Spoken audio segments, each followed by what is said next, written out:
Okay, so welcome everyone. This is our fourth session of our Cultivating Best Human Resources Practices series. And tonight we're exploring interpersonal dynamics, training, and retention. So this session includes two presentations, and we'll have a short Q&A right in the middle. But feel free to put your questions or comments into the chat at any point. And just a quick reminder that the tips shared tonight do not constitute any legal advice. With that said, I'll pass it over to Brianna, who's going to introduce our fantastic speakers. Hi, everyone. So, we have three wonderful speakers with us here tonight. The first we'll hear from is Luke Sheldrick. Luke Sheldrick, along with his partner Dana, is the co-owner of Terra More Farm, a small-scale organic vegetable and cut flower farm. With over a decade of experience building and managing the Terra More Farm team, Luke brings a practical approach to hiring, incentives, and staff retention. As a speaker, educator, and consultant, he helps farmers and operators design systems that serve more than just their farm, building lives and practices that support balance, profitability, and long-term sustainability for their farm, family, and team. And next, we will hear from Paul Wartman. Paul Wartman, he, him pronouns, is a settler with transplanted European roots who works as a creative community facilitator and farmer in Centralia, Nova Scotia, or Legali Gatik Mi'kmaqi. His facilitation broadly supports deepening relationships and strategic planning and is informed by agroecological principles, compassionate communication, and belonging. Since 2008, Paul has been facilitating social movements, not-for-profits, schools, unions, community groups, farms, and many more to create action that is people and land-based, cooperative, and restorative. And finally, we will have Madeline Marmor. Madeline, or Maddie Marmor, she, her pronouns, is a first-generation landless farmer, facilitator, consultant, and circle keeper. Her practices are rooted in the relational legacies between Native and non-Native restorative justice practitioners. Madeline's experience grows out of food system spaces like La Via Campesina, the Nailani Global Movement for Food Sovereignty, and the National Farmers Union Canada. Agroecological organizing, food sovereignty principles, and popular education are fundamental to her process and offerings. She is a graduate of the Conflict Management and Mediation Certificate Program at Conrad Grebel College, Waterloo University, and holds a BA in Media and the Public Interest from Western University. Madeline has co-produced podcasts like the Sow and Grow podcast and supported food and farm policy efforts such as the Who Will Feed Us report. Alongside friends, comrades, clients, and community members, she has coordinated and organized hyper-local to global-scaled movements, gatherings, conferences, and forums such as the Third Nailani Forum for Food Sovereignty, Youth Climate Action Conference, and NFU Youth Retreats. Madeline loves everything floral, growing fruits, trellising tomato plants makes her blood sing, and earnestly holds space together with her community for the emergence of a just and more equitable food future, a future she thinks is completely possible, if not inevitable. So, with all that said, we will pass it off to Luke to start us off. And just let me know, speakers, when you want the slides to change, and I will keep it moving for you. Great. Thank you so much for the introduction. I'm really looking forward to speaking on this topic. It's something that I'm passionate about. I really enjoy farming. I want to have a nice time doing it. And I think a great way to do so is to make a enjoyable environment to be at. And that really does require, building a nice team, demonstrating having joy in the work you're doing, finding the optimism and sharing it. And so it's really something that I am passionate about. And I'm looking forward to having this opportunity to share with you some of the ways that we try to do it here on our farm. My method here is going to be that I will actually read the slides.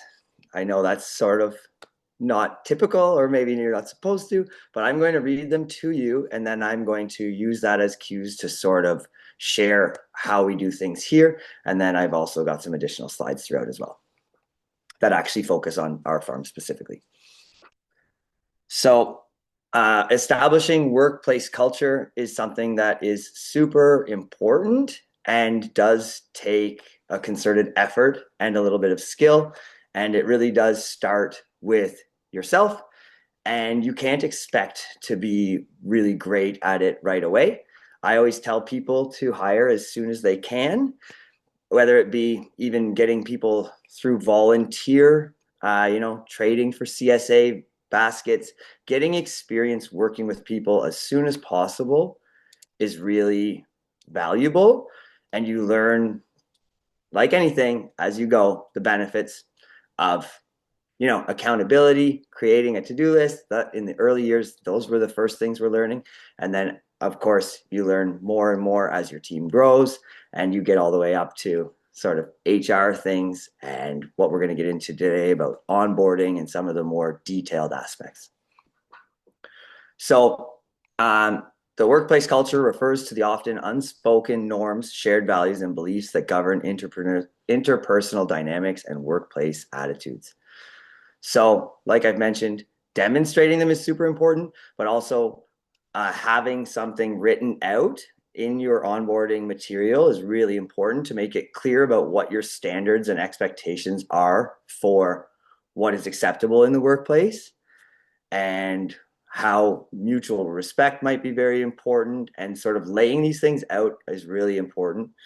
And we might touch on this later, but I will just say it as soon as possible. Again, early in our days, I thought being a chill boss would be amazing. And if anyone's worked for chill bosses on farms, it's really not amazing. You really do want to have clear parameters, clear expectations, and let people know what to expect working with you, what to expect from you. And then they can really have autonomy and feel good in the workplace and consistency of what to expect on the day-to-day. So we model as employers what the culture is, whether you intend to or not. So that is right from the moment you walk into the morning meeting. Highly suggest morning meetings every single day. And you're going to, smile, hopefully. We like to have a chat. I always like to have a laugh, and that's how I like to start my day. But you set that tone. If you come in, like complaining about what was happening in the house or something like that, let's think of what energy that's bringing to the workplace. And you are going to do that all day, every day. So you have to be conscious of what you're bringing to your staff and what you're emanating and standard. So yeah, it has a huge impact on productivity, retention, and worker safety. That's pretty clear why, but I think that should really be included in your manual as well. And worker safety is super important. And that is sort of ingrained in it as well, is sort of, like I say, creating those parameters and systems and letting, for example, we'll use safety as an example, having something in place where people feel comfortable, letting people know that that's important to bring safety concerns, feeling comfortable and knowing the pathway of and the timing of raising concerns. Things like that are really important and should also be included. So that's something we say, time and place. Safety concern immediately, of course, if it's pertinent at the time. But if it's something that's not sort of crucial, there is time and place in the weekly one-on-ones, and having those systems in place is really, really important. Lastly, power dynamics. So yeah, it's equal. The employer-employee relationship is reciprocated. It is very important that it is, of course, there is a power dynamic at play, but it's important that we approach that from the perspective of gratitude as employers, that we are thankful for our staff showing up and doing the work day in and day out. And it's I pride myself on being a manager, and I highly suggest giving people autonomy, respecting their opinions. And I have learned so much over the years from our team and have had the ability to see our team grow. I'll give the example of like organization. In the early years, I've had many staff that are far better at it than myself, and allowing them to sort of take things on and grow within their roles and respecting their opinions has benefited our farm greatly. Change. Oh yeah, the tip.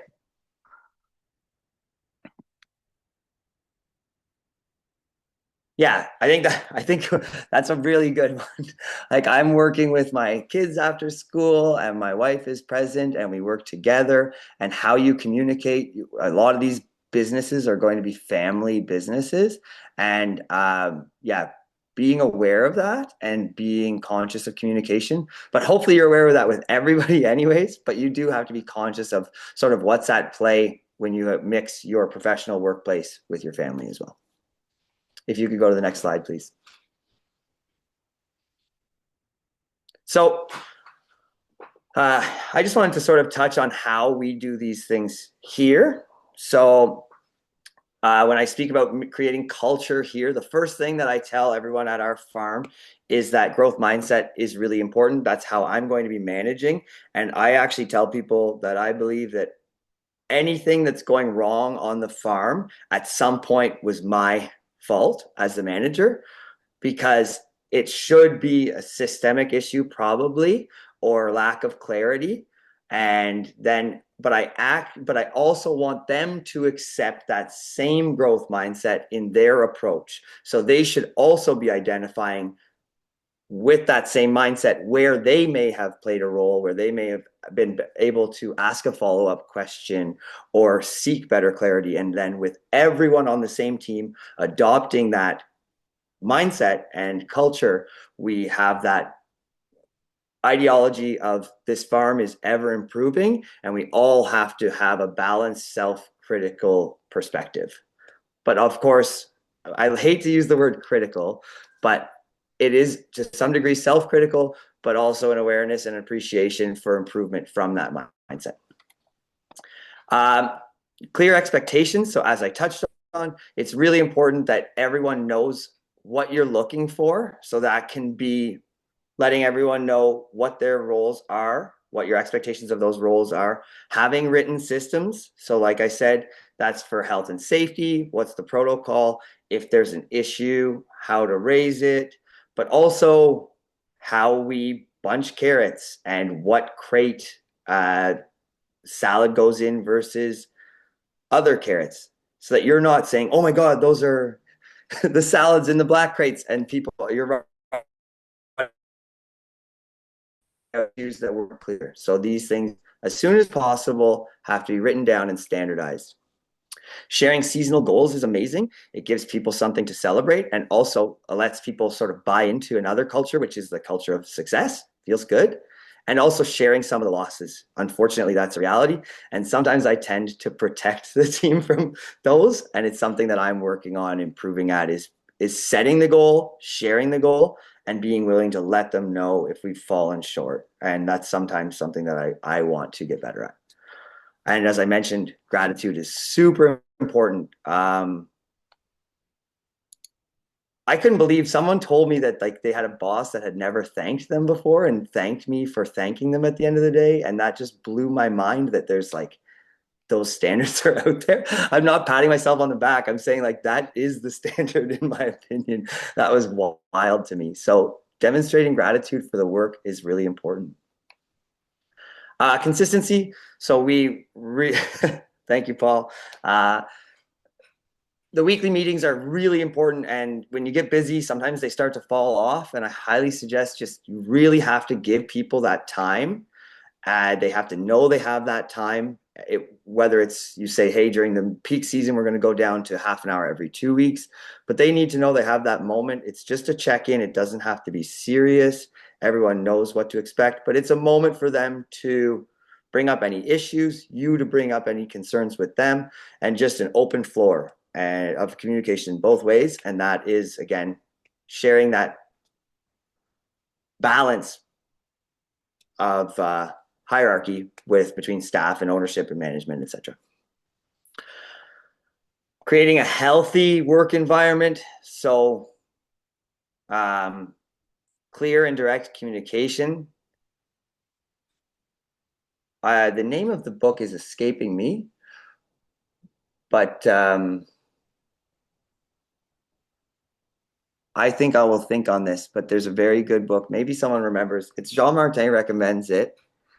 So they do workshops, and I've forgotten the name of the book, but it's a lovely, I will try to think of it, but a lovely reference. I just want to use it as an example of like healthy, safe communication is really important, and being willing to hear your staff and demonstrating through when you do have to reprimand, doing it in a healthy manner. I'm going to think on that book. I'll at least get it before the end of the second session. And then shared ownership. So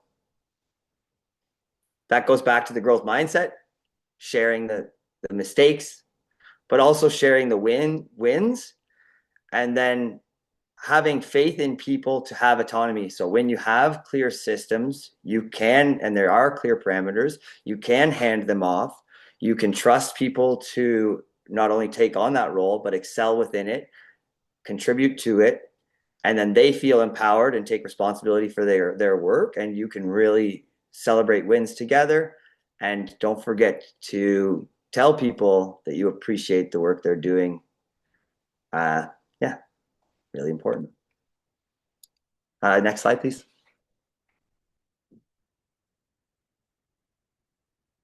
So for onboarding, it really does start before your team is even here. So it should start with your cash flow and budget, your planning for the year.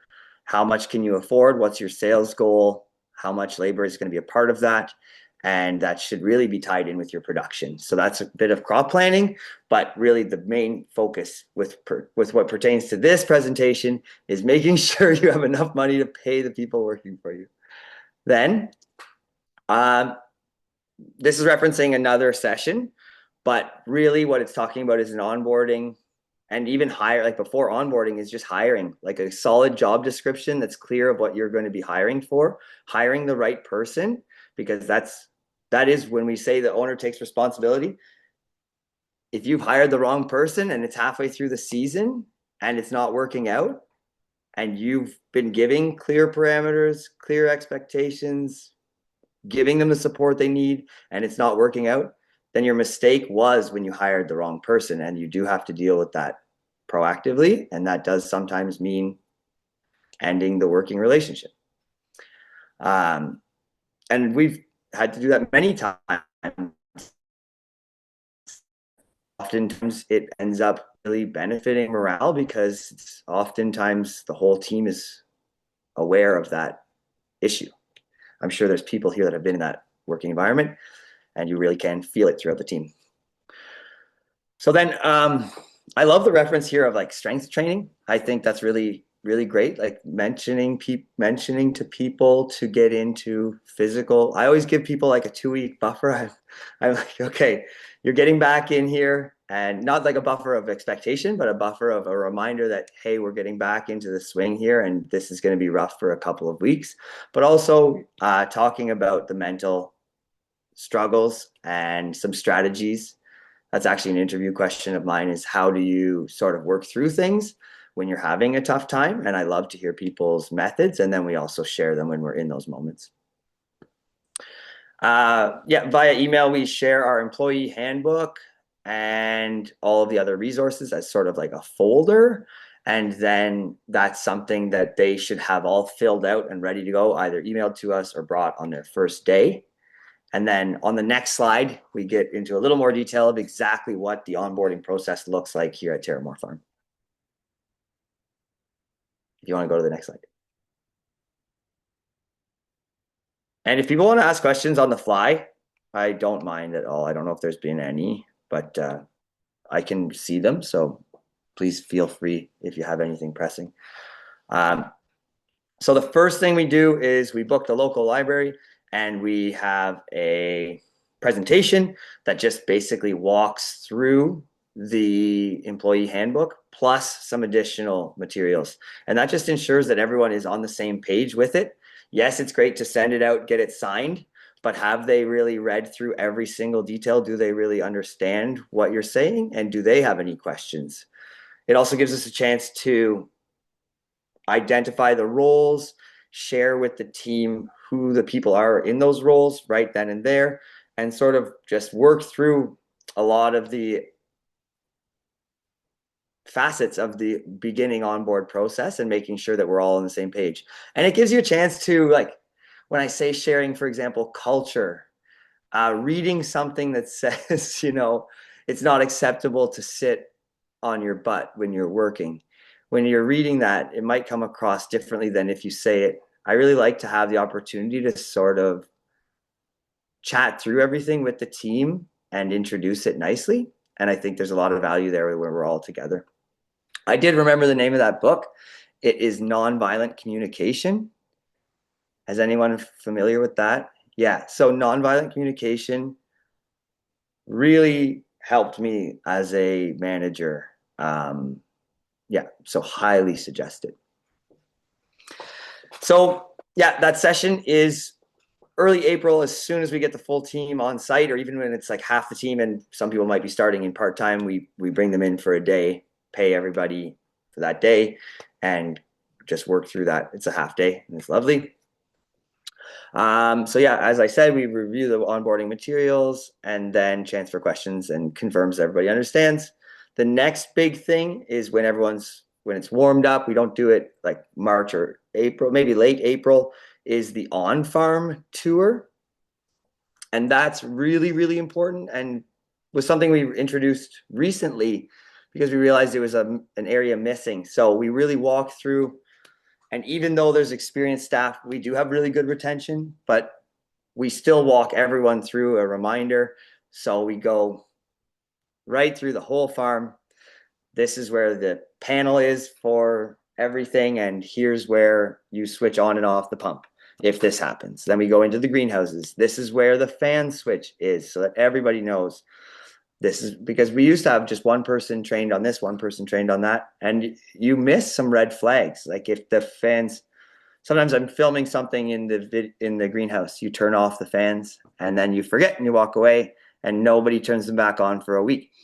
So this is a really great chance to identify the key areas. Everyone sees them. You can share those anecdotes, and you wouldn't believe how they sink in with people because it's early on. Everyone's excited.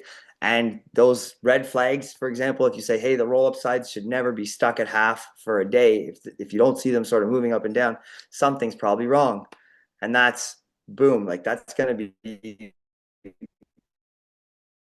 a lot of people's minds. Instead of have one person responsible for it, everyone is aware of that on the team. And then lastly, training. So I have a couple of like anecdotes here. So we like to provide systems and benchmarks. And again, like someone could think someone could think they're fast. They could think they're destroying it at carrot bunching and they're half the pace of someone else. And you need to let them know what the expectation is so that they can reach it and sort of get there and feel good or feel at least understood, and open the door to have guidance if they can say, hey, I'm like only halfway to the pace. Is there something wrong with the carrots? Is there something wrong with me? And these benchmarks are really important, and sort of training is part of that as well. So having standard ways, like we have standard ways we hold the elastics, standard ways that we actually handle them while we're bunching, and having those written down and shared throughout the culture and throughout the training is really important. Next is what I call checkbacks. So that is when you have trained someone on something and then you have to walk away for 10 minutes, 15 minutes, and then you have to go back.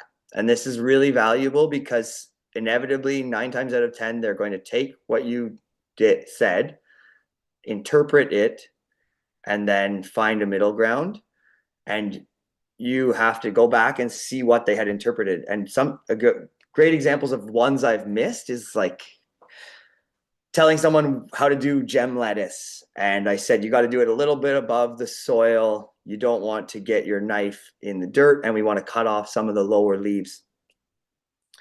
And I didn't go back soon enough. And they were sort of cutting like the very, very heart of the gem lettuce instead of just cutting above the bottom leaves. And we had wasted a lot of salad out in the field.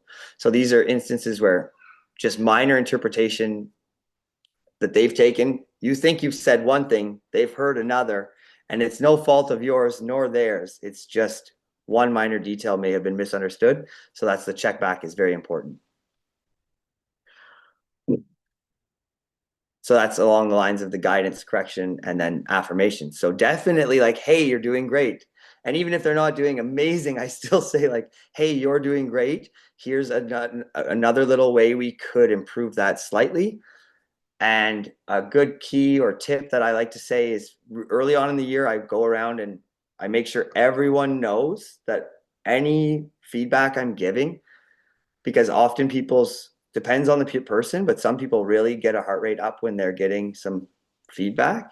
And you really want to get people comfortable getting feedback and let them know we're not here to like, I'm not telling you you're wrong or you've done something terrible. It's really of the mindset that you can be more right.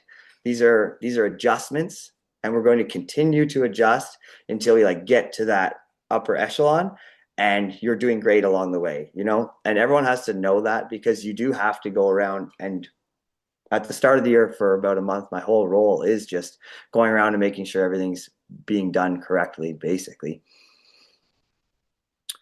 And then we have a work in progress document right now that is, we actually have written out like a nice big spreadsheet with all the staff names and all the tasks. And we're ensuring that everyone has been like trained on everything so that we don't just assume by either myself or the manager specifically, because sometimes you get a trickle down effect where so-and-so has been trained and then that person has trained, and it's like a telephone game. And I have a great example where this last year, basil, I said when they were very small, I said you have to search for the next leaf down because we want them to start bunching. And that's true. So, but that's only true for the first few weeks, because then they get nice and big and then you can just top them like crazy and just take whatever you want. It's not so picky. But by the end of the year, I realized, I said, basil's taking a really long time. And the plants were about up to my waist, and people were still very slowly, very cautiously searching around the tops, picking for the perfect basil heads, instead of I would go in and just, at that point, just pick all the basil heads. And they were scared of damaging the plant because of something that I had told them that was only applicable for the first week of harvest. So it's a great example of that trickle down telephone effect of a missed check back, and it had adverse effects for almost an entire season because I had to keep going around and retraining everyone on how basil should be picked when it's later. Next slide, please.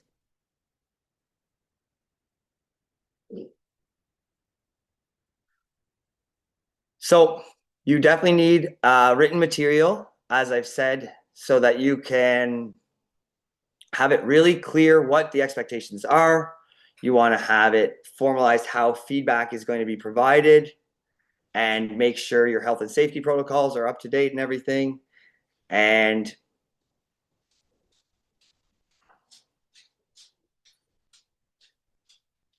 yeah, just your entire expectations, I guess. And it's really nice that they've shared a sample. And I kind of originally, like, you got to take it from somewhere because it's a pretty beefy document. I definitely think you should reference your local government as well, as far as like what is acceptable too. For example, thinking about things like lunches, breaks, overtime pay, things like that should be covered in there, because there are some exemptions for farms, but I do like to address those things so that it's clear. Like, our policy is you don't necessarily guaranteed get Canada Day off, but we do our best to ensure that around that time, not everyone even cares about that. So it's whoever, so if there's a young person that really wants it off, we're going to give it to them, but you maybe could have the following Friday off. And we try to make it fair, but there's no guarantee, and that has to be put out front as well. So as I said, for the in-person orientation, definitely going over the space, the expectations, HR basics, and reviewing everything that's in that manual. This one's huge. The tip here is amazing because I've definitely only up until the past couple of years have failed at this. You bring someone in mid-season and you're just like, hey, welcome to the team. Like, come on in, you'll catch on quick. And it's really not fair. You do have to redo the whole process with them so that they are brought up to speed fully and understand all those same expectations so that they can feel good in the workplace. It really does set them up for success rather than feeling uncomfortable and unaware of what's happening. Next slide, please.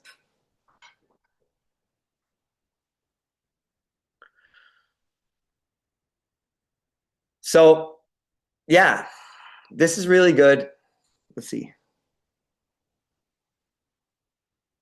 Perfect. Oh, lovely. I figured that may have been covered.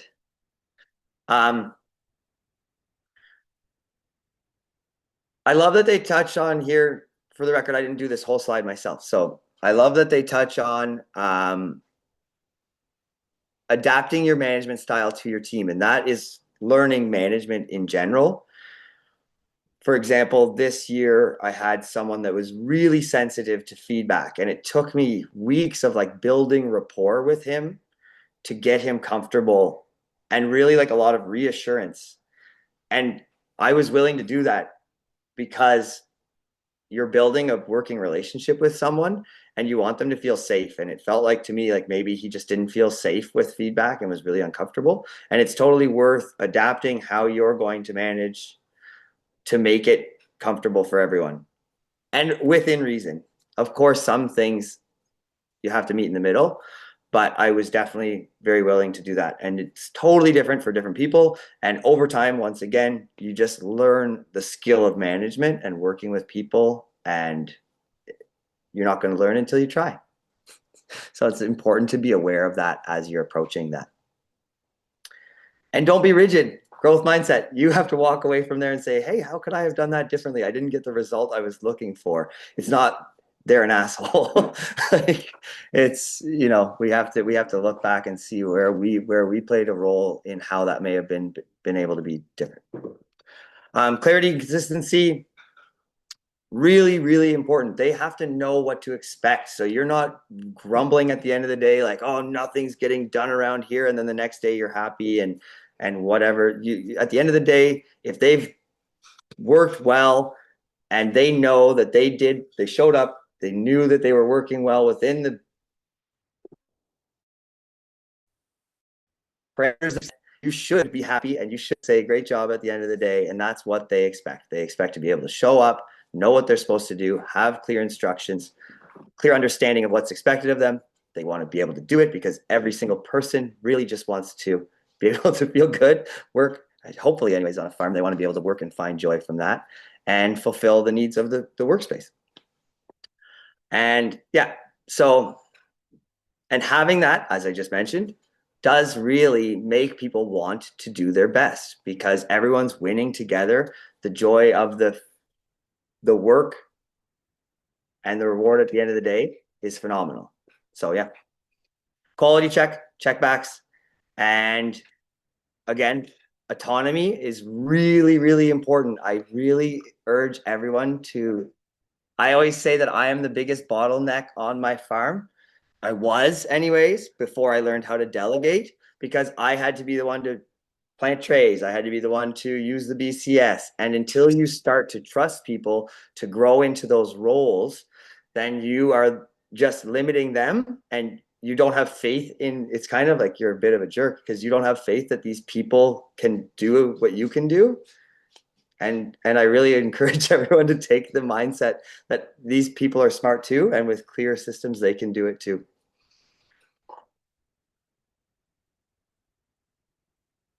Next slide, please.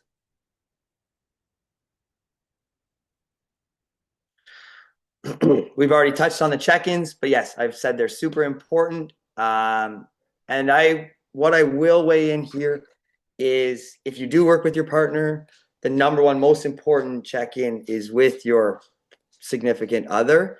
Even if they're not in the business, I just think checking in. I was super guilty of being the person that was always talking about work. And now that I know we have a structured time every single week that is for work, it's far better because I can just write it down. I know when the structured time is, and it's not just like this, oh wait, I had to talk about that. Oh wait, what do you think about this? You could talk about work with your significant other so much. So schedule that meeting, do not skip it. And then we also use it to bring structure to our lives, and it has improved our relationship so much. And I learned that from the farm, which is backward. Like I my partner Dana and I used to rush our meetings. And then this past season and the season before, I realized that my manager meetings were taking like 1 to 2 hours to plan the farm. And that was just the baseline. So me and Dana were like, if we're planning our whole lives, we should be able to give ourselves at least an hour or two. So now we expect it to take an hour, and that makes it a lot more productive, having that expectation that this meeting is going to take an hour instead of hoping it's only going to take 30 minutes or something like that.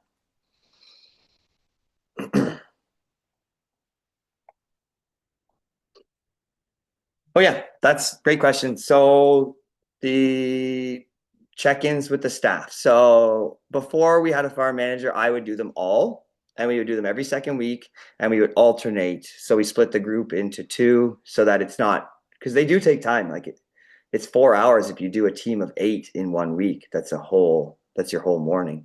So we split it into, say it's a team of 8 for 1 week, for the next week. So you're bi-weekly, every second week, alternating. And you try to schedule them. So at the start of the week, you say, hey, you look at non-busy times that week. So you say, hey, I'm going to do these two in the first hour on Tuesday, 9 to 9:30 and 9:30 to 10. And then the other two will be on Thursday. It's really important that you give them a heads up, like people know when it's coming so that they can prepare. You're not just like, hey, we're going right now. The whole point is for them to bring value just as much as you to bring feedback to.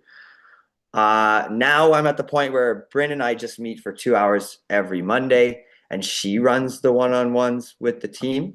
And then those end up coming into our one-on-one, and that has been helpful. And yeah, is there any follow-up questions to that? Because it's something that I think is really important. Okay. Thanks. Yeah, that was helpful. Thanks.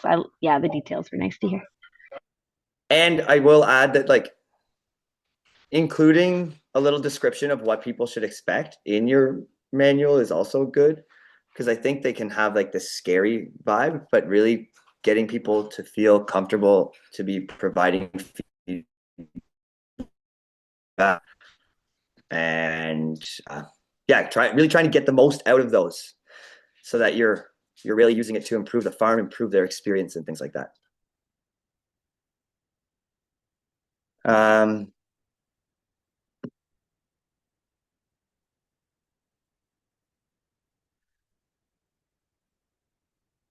Lead with curiosity is such a good line. I think that that's really just should be so important.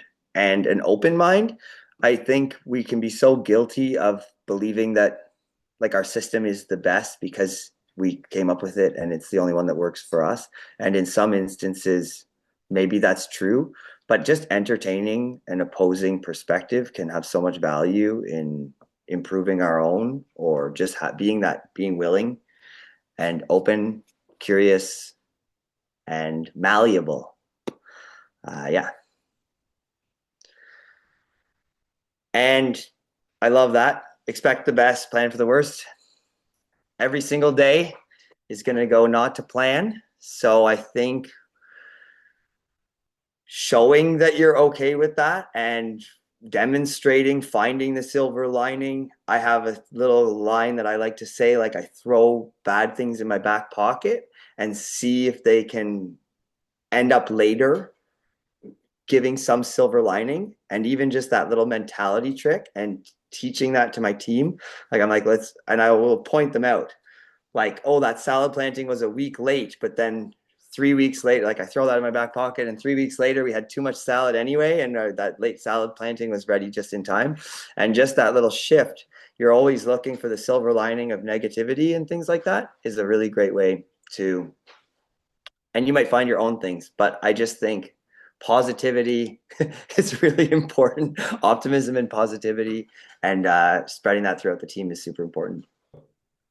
Hey everybody, I'm Paul here, and I'm with Maddie, who will introduce herself in just a moment.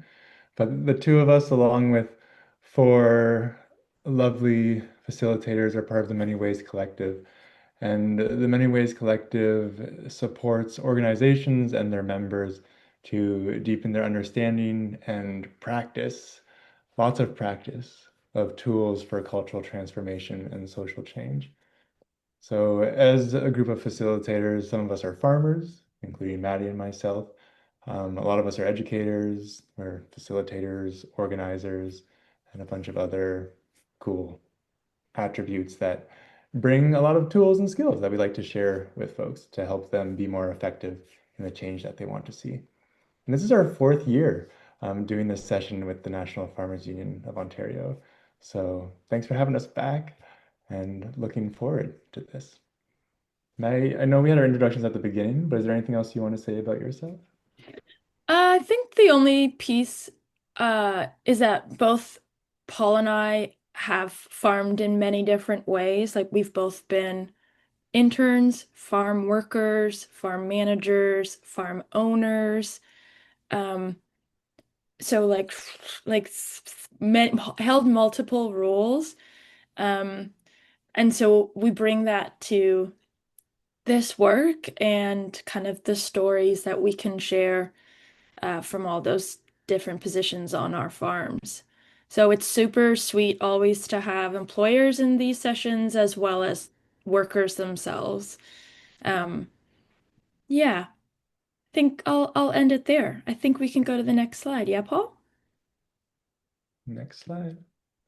Sweet. So we're gonna briefly talk about what we'll talk about together today, starting with our purpose and goals for our session. So purpose today, together, Paul and I lead you through kind of a group practice of redesigning a farm scenario to be more equitable, filled with solidarity and care, which will help with group morale, team retention, and all-around farm efficiency. It's going to focus on the practical farm level policy of what to do when a challenging situation occurs.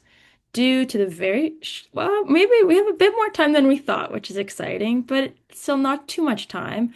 We'll be offering lots of resources, mainly kind of one file with lots of resources in it, links, etc., to support you in your practices back on your farm. In addition, we offer multiple workshops on these topics and a lot of what we've kind of chatted about before in the earlier sessions, like how to run a good farm team meeting and how to start the farm season, well and yeah, well, and we'll talk about what well means in this context. So holler at us if you want to know more. I'll pass it over to Paul.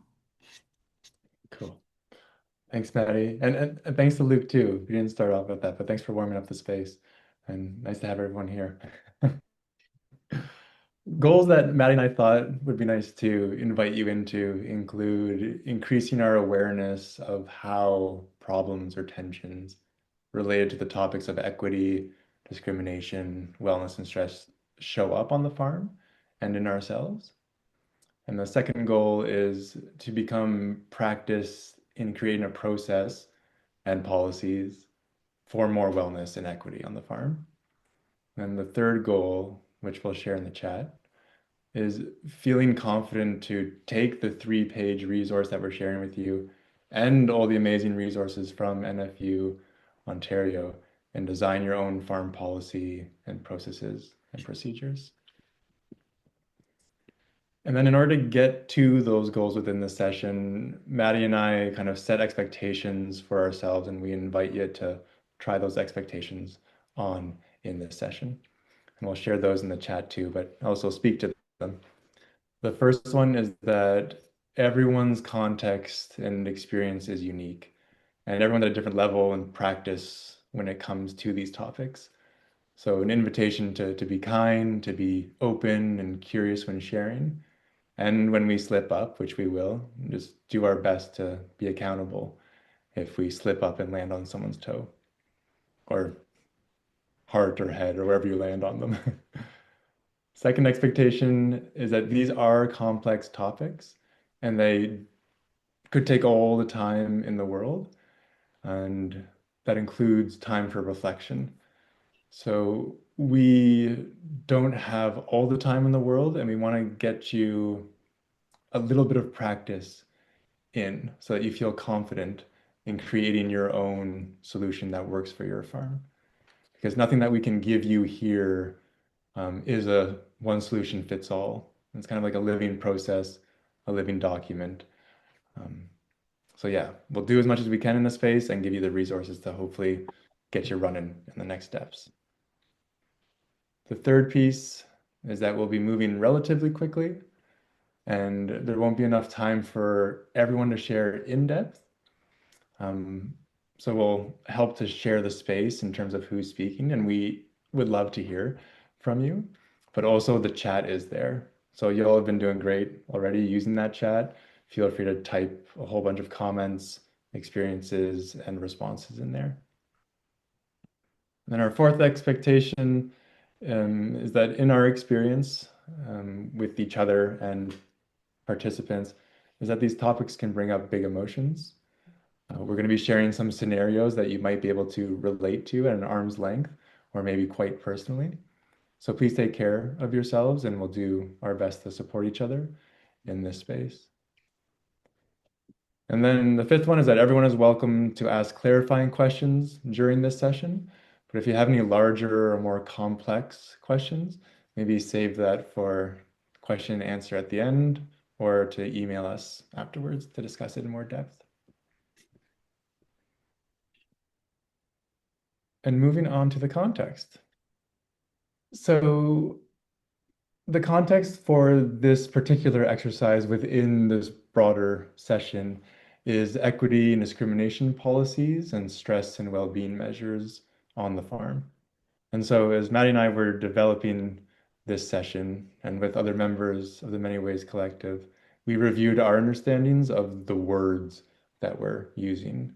So I'm going to go over briefly the words of equity, discrimination, stress, and wellness, and the relationship between policy, process, procedure, and culture. And to start on the screen, you can read along if you'd like, or if your eyes are tired, you can rest them and listen to my voice. But equity in brief is ensuring fairness within a system for groups of people who have been impacted by injustices. This could be current injustices or historical injustices. Discrimination is the unfair treatment of people.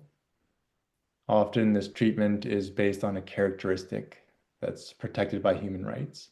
So it could be race, it could be sex or gender, ability or disability, and a few others.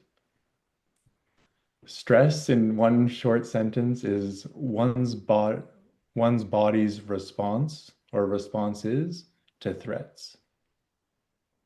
And then wellness is one's ability to manage daily life, balancing how challenges impact their physical, mental, spiritual, and social states. And we'll share these slides with you afterwards through the NFU Ontario, if you want to come back and look at these. And these are very nuanced terms that we're just sharing a little bit on to kind of have some similar ground. Let's go to the next slide. So this is the policy piece. And I try to make a graphic where things are kind of nested inside of each other. So the policy is kind of a bigger written rule that broadly conveys your mission, values, or objectives as a farm. and I'll give an example afterwards. The processes help to bring the broader policies into reality. And they kind of tell you a specific order of how to achieve that policy or how to achieve a certain outcome. But it's not specific details yet in the process necessarily. And then a procedure is the detailed step by step. It's instructions on how to perform a task, and you can have multiple procedures that create a process. So not all farms have all three levels of these, and some people may use one word in exchange for the other. But I found this kind of helpful because sometimes you hear the word standard operating procedure on how to harvest lettuce or on how to have a staff meeting or how to respond when someone is physically hurt. And that can be helpful. Not every farm has that. And then farm culture is how all the people collectively behave within your farm team. And farm culture informs all the policies, procedures, and processes, and vice versa. As you begin to practice your procedures, your farm culture begins to kind of become more similar around those procedures. I'm going to go into an example just to help anchor it into this session's topic. So say you had a policy of increasing wellness on the farm. You may have three processes within that policy to help bring it into reality. And those processes could include, what do you do beforehand to prevent, say, harm or to increase wellness? And the second process is, what do you do in the moment of an encounter that could cause tension or conflict or when harm is happening? And then the third process could be on the topic of, what's the repair look like, or how do you heal from harm that has happened? And then within each process, you can have the procedures. So procedure one could look like, every year we review all the P's, policy, processes, and procedures. The second procedure within process one could be, let's plan group workshops on the topics of equity and solidarity and wellness, so that when our staff come in, we know that there's going to be 4 sessions throughout the year where we're going to talk on these subjects and learn together, and ideally have fun.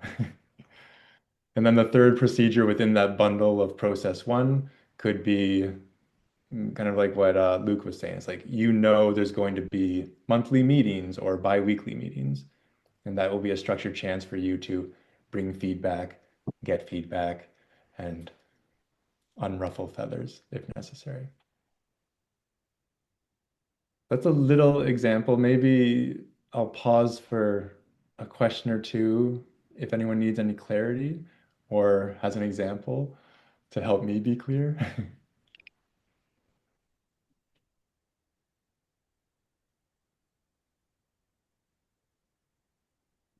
Cool.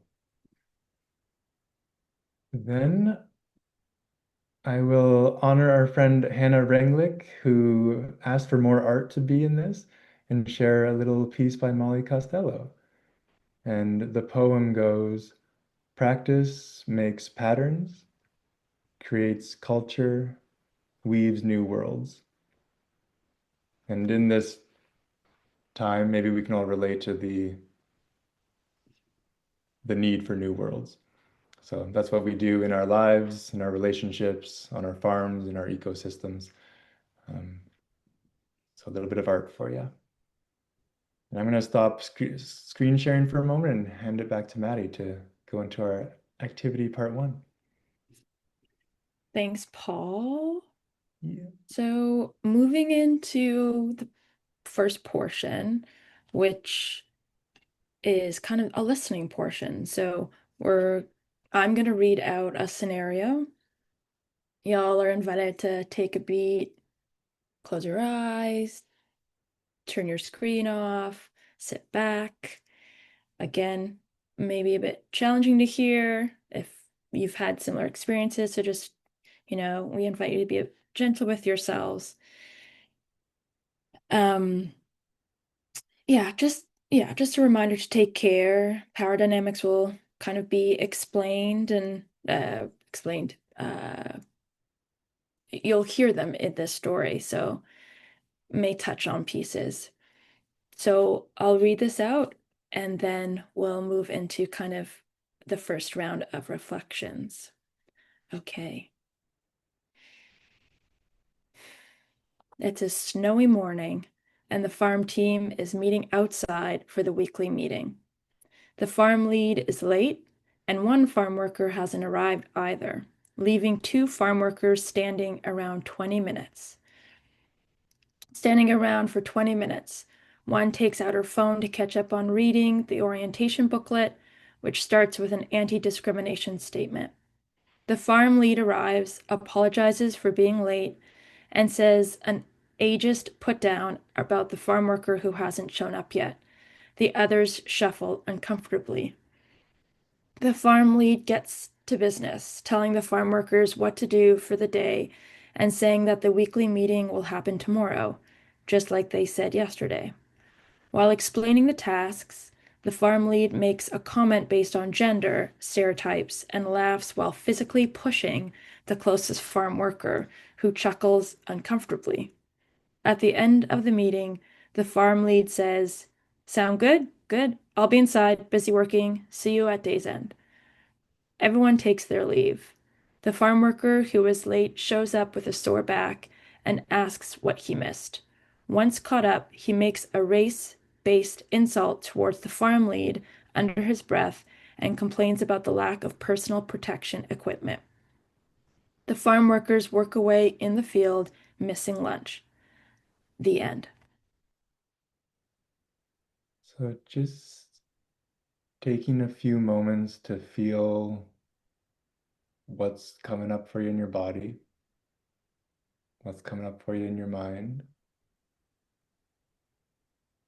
And as a group, you're welcomed and invited to maybe pick one aspect of the story that Maddie just shared. Maybe an aspect that was stressful or unwell, or that you perceived as inequitable or discriminatory. Maybe it was something about the setting. Maybe it was certain words that were said or actions that were taken or not taken. Let me just invite you to put that into the chat. And I'll share the screen again if you want to read over that scenario.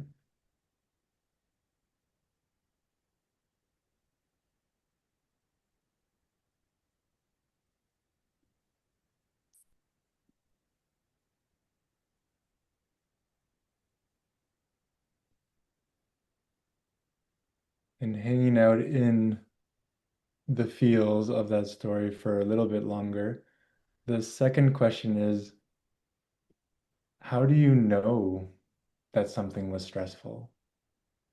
How do you know that something in that story was unwell or discriminatory or inequitable?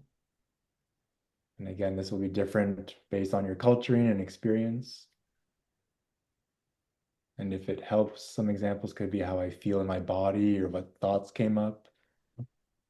Be based on written law that you're familiar with or your education or experience.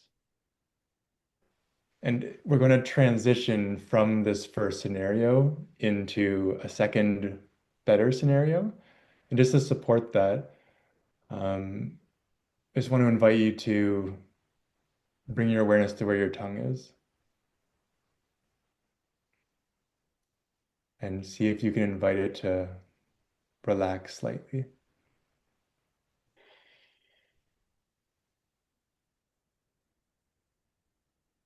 And with your awareness on your tongue, just see where that relaxation takes you further into your body.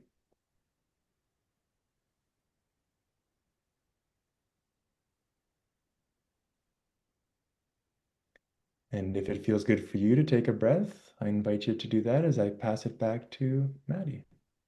And I'll Thanks, stop sharing my Paul. screen for this one too. Thanks, Paul. So Paul alluded to a second scenario which we're going to build together. The second scenario is we're going to co-create it. So we're going to shift and start to envision something that looks different, and if we're so bold to say better. So walk yourself through that scene one more time. Take a moment, the snow, the uncomfortableness, and think of one or two aspects of it and what would be different in those interactions. So maybe if you offered a piece in that first section, that stick with that same piece and see what could be different, perhaps what you would do differently.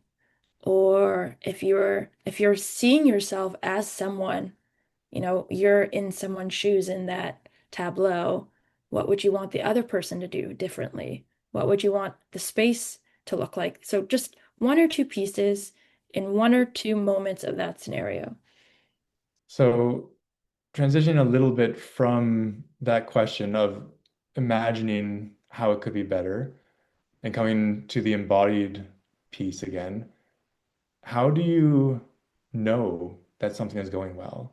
How do you know that it was equitable? How do you know that there is solidarity in your culture? And I'll post this in the chat and just a little bit of a kind of note with this. Again, everyone will be different on this based on the system or culture that you grew up in, based on your experiences. And so we just encourage you to be aware of that. And then when we are imagining an ideal situation, we can do our best to paint everything as perfect. But I want to normalize that there will always be some form of conflict. It's the most equitable and the most well environments. There's just always some form of harm or conflict, despite our best intentions. So if you have that peppered in there as a bit of an expectation, it could help your perfect ideal situation.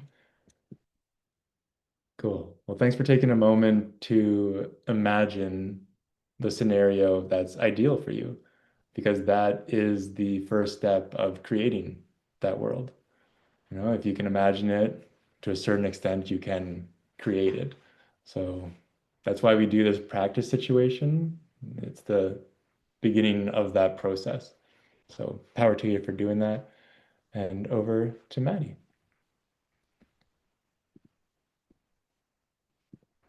Thanks, Paul.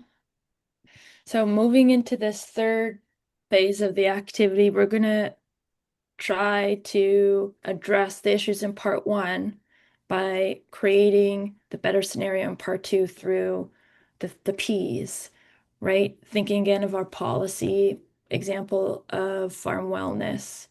So we're actually going to share, we're sharing this resource with you, but we'll also screen share so we can kind of talk to the resource as well while we're going through it. But just as a reminder, right, as we said at the beginning, that no one policy, procedure, or process can be just copied and pasted. Like it's kind of wild.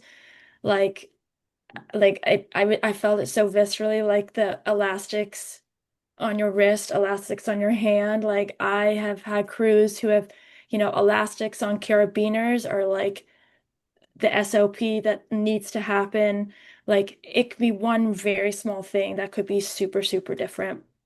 But, you know, making sure things are super clear, understood, and checked in on as soon as possible, like Luke said, is always a good start. So if you see the resource page, we're kind of circling, you can kind of see the kind of bigger lettering as these kind of three processes to help with the policy of like wellness, for example. So first, preventative beforehand. So, what can be done in place, learned about before conflict or harm takes place. So we've already mentioned workshops, trainings, like we used nonviolent communication on the very first farm I interned at, and we had the workbook. We had the cards. They used to offer kind of an activity card deck, And at every weekly meeting, we use the cards to communicate, some of the big feels. But at the very beginning of the season, we actually did some practice. We just had some activities with the getting to know that particular process. Um, Pardon me, that particular procedure within this process of preventative, which would be around helping with the policy of wellness. So the second you can see is kind of responsiveness. What processes can be utilized in the moment when conflict or harm is actively occurring.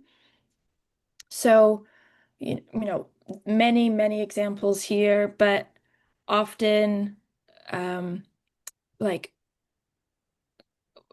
how would you say it? Kind of centering like trust as your North Star. So, in a difficult moment, like where are the trusted humans, people, spaces, things that can kind of de-escalate the moment. And so if, a break needs to happen in the field or someone else needs to gently move into the conversation or the dialogue, kind of orient the move around trust.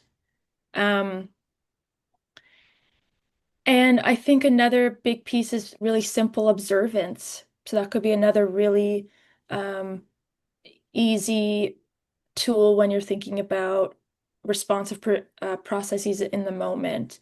So it's a tool, right? You're observing, you're seeing what's going on, and then you're gonna kind of move into it with a bit more of a mindful perspective. So kind of what we did tonight. And then the third, we've talked a little bit about already, reconciliation, reconciliatory and healing. So after conflict and harm. So making sure that there are resources available afterwards and also kind of attending to the fact that one moment of harm impacts your entire team, even if there's like seemingly a clear kind of, forgive me my language, like harm doer, harm receiver, or perpetrator, like that kind of thing. I don't like that language, but like the whole team will be impacted. And you saw that in the scenario. So, you know, if you looked at the scenario from one perspective, the kind of people at the epicenter of harm was the late staff person and the farm lead. But as you all kind of, no, as some of you said in the chat and felt, the uncomfortable feeling that was felt by everyone. And one comment made here is impacted ripples over here. So one moment impacts the entire team. So I think healing isn't just kind of attention to one, but it's attention to the whole. And I think, yeah, there's many examples in this resource that can start your journey on figuring out kind of the first moves, the seconds, and the thirds when you're trying to kind of repair and move forward. So I think I'll pass it back to Paul to open up space for kind of this last section of reflection. Nice. Thanks, Maddie. And maybe a quick overview of this resource that we are handing out to you. It will come in handy in the future if you choose to use it, but also for this activity, it could come in handy. But the very first page is actually from Nonviolent Communication. So again, thank you, Luke, for warming us up and introducing that book and celebrating it as a resource. I too have really benefited from it in my personal and professional life. And if anyone's like, what's a process that I as an individual or we as a team can go through, this is one of those. And what it invites you to do, I was introduced to this as the circle dance. It can be part of a weekly or monthly meeting. It can also be something that you do in the moment before you respond to something that you're experiencing. But you kind of start with the big yellow circle here. Identify the experience or issue that wants attention. And again, if you have it as a habit, and you can do this right on the spot, awesome. But for me, it often takes going to a quiet space, kind of taking a couple of breaths, maybe closing my eyes, and seeing where there's tension in my body or seeing what keeps popping up in my head over and over again. And it was encouraged to, or recommended to me to try to pick one experience or issue to start with, instead of trying to carry 5 things forward through this process, which can be the case sometimes, especially if you just have this like halfway through the season, you might have 50 things that you want to bring up. So having them more often can help. But once you have that one, notice the feelings that are associated with that. It could be tension in the jaw. It could be shallow breaths. It could be cold hands. So again, that encouragement to listen to your body. And if it helps, nonviolent communication, or the Center for Nonviolent Communication, provides these lists of needs.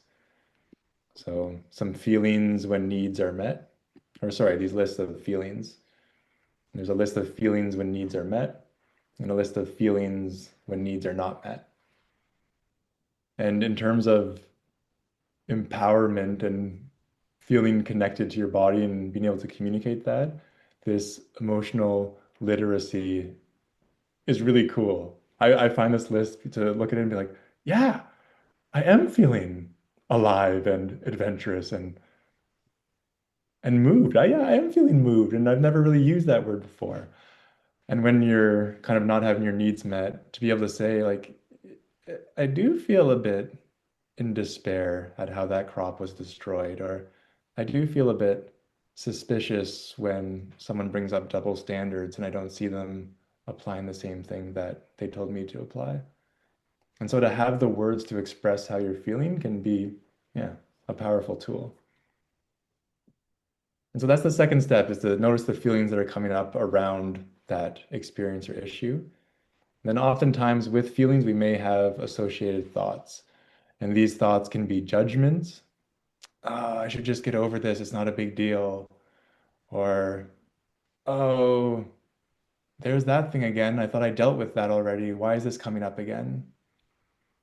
And, or, this person always does this. Like they're the ones doing this to me.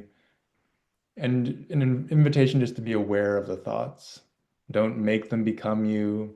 Don't make them the reality, just to observe them and kind of take note. And then from that place, moving to the kind of big peachy orange circle of what need or needs are being signaled by the feelings. So in nonviolent communication, the feelings are kind of like flags of like, hey, I need attention. There's something that I'm missing. And again, the Nonviolent Communication Center has this list of common needs, which is, again, so empowering. It's like, wow, I didn't necessarily know there were more needs than that popularized hierarchy of needs. And so we have needs for safety, we have need for security, we have need for privacy, we have need for understanding, and all these other things. And from that place of having needs and being aware of them, you can then go on to select or create a strategy to help meet those needs. And then once you have a strategy, you can implement it and then circle back and check in on how you're feeling when that strategy is in play. Okay, so that's just an example of one tool. And then just briefly moving through this document before coming back to end the activity.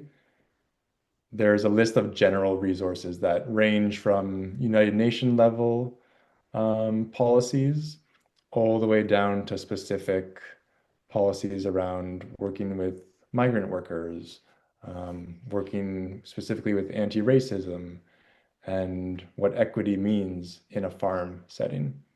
So lots of resources in there to play with. Coming back to the activity,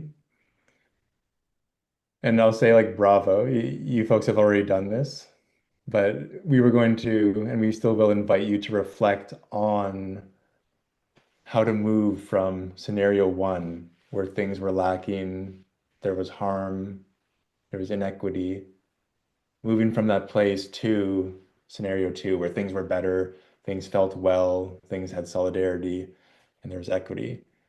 And trying to pick one or two strategies that could help you to get to that new scenario. And so maybe I'll just invite you to do that. Take 1 minute. And if you've already done this, great, but maybe pick another part of the story and how you would shift just to practice this muscle. But take a minute or two to reflect on one or more strategies or policies that would help you transition from scenario one to scenario two. And maybe the one I was going to share is that I remember a lot of farmers want, like a lot of people who maybe have a bit more power, decision-making power, ownership power, like farm owners, they want to do this work and sometimes lack the lived experience of the people they're trying to create the anti-discrimination environment for. And so they may have an anti-discrimination policy in their handbook. They may have an hiring policy around, we have equity, we want to hire everyone. But then when they do hire folks with different abilities or different mental capacities or different lived experiences in regards to race or gender, but they don't have the means to create the actual equity that those people need to have and contribute on the farm. That's a major thing that I've witnessed on farms. It's like we want to do this work, but we just don't know how yet. And so taking courses, hiring people that you are looking to hire, like hiring people who are professionals or with lived experience to consult with you when hiring people with certain lived experiences can be a great way to bring those policies of inclusion and belonging into reality. So yeah, I just want to share that. And maybe I'll stop sharing my screen there. And Maddie, do you want to wrap us up? Uh, Not too much more to add. Thanks everyone for uh, your time and your attention.